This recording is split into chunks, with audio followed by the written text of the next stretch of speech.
Fellow Ghanaians, good morning. Today, this country marks 69 years of independence. 69 years since we chose to take charge of our own destiny and attempt the very difficult task of building a nation for ourselves, free from the shackles of colonial rule and the indignities of imperial domination. And while the passage of time has brought moments of pride and achievement for all of us as a country, it has also forced us to confront the uncomfortable truth that the work of building a truly independent and self-sufficient country remains far from complete. When this country gained independence in 1957, it was a declaration of ambition, a statement that this continent, Africans, could govern themselves, manage their own resources, and shape our own developmental vision without the supervision or permission of some distant powers. And for many years, our story inspired much of the continent and beyond. But yet, as Kwame Nkrumah himself warned at the time, the greatest danger after colonialism was the quiet return of control through subtler means, through economic dependency, political influence, and the creeping hand of neocolonialism. The real test of independence has never been simply lowering the flag of one country and raising that of another. Because political sovereignty without the economic strength and institutional discipline is very fragile. And no country can truly call itself independent when it must constantly rely on others for the most basic necessities of life, whether it is the food that feeds its citizens or the energy that powers its industries. Of course, no country exists entirely in isolation, and international trade and cooperation are part of the modern world. But there is a clear difference between healthy interdependence and chronic dependency. And far too often, this country, Ghana, has found itself on the wrong side of that line, importing goods that we have the land, the climate, the labor, and the knowledge to produce ourselves. We have vast stretches of arable land capable of feeding not only our population, but supplying markets beyond our borders. Yet every year, we spend billions importing food that could be grown here. And the other irony becomes even more striking when Ghanaian traders have to force to travel across borders into places like Burkina Faso to buy basic commodities such as tomatoes and then expose themselves to terroristic dangers and uncertainties that no citizen should face simply because their own country failed to organize their agricultural potential. When those traders lose their lives in such circumstances, it is not merely a tragedy, but a reminder of our national failure, a failure of planning, a failure of investment, and a failure of leadership that has allowed decades to pass without turning Ghana's national advantage into a consistent engine of food security and rural prosperity. The story of our economy over the last 69 years tells a similar tale of promise repeatedly interrupted by poor judgment and weak discipline. Because time and again, Ghana has found itself returning to the International Monetary Fund for financial rescue nearly 20 times since independence. And while international financial institutions exist to provide assistance during difficult periods, the troubling pattern is that we repeatedly return not because of unavoidable global crisis, but because of our own inability to manage public finances responsibly. Each return to the IMF comes with conditions and benchmarks that shape national policy in ways that often reflect external priorities. And the uncomfortable question that must be asked is how an independent country can be an independent country when its economic direction is frequently determined by agreements negotiated in distant boardrooms, rather than by long-term national planning that is rooted in our local priorities.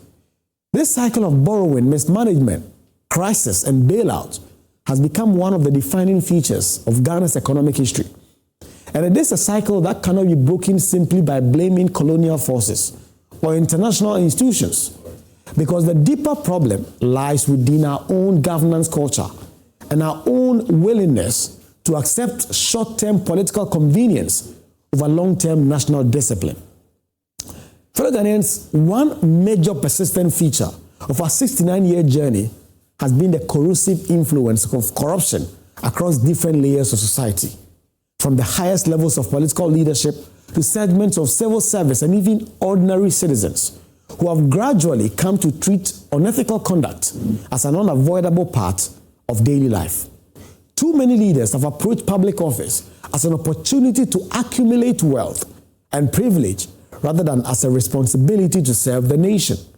And this mindset has allowed public resources to be diverted, state lands to be sold aggressively at pittance to political insiders and their associates for a fraction of their true value.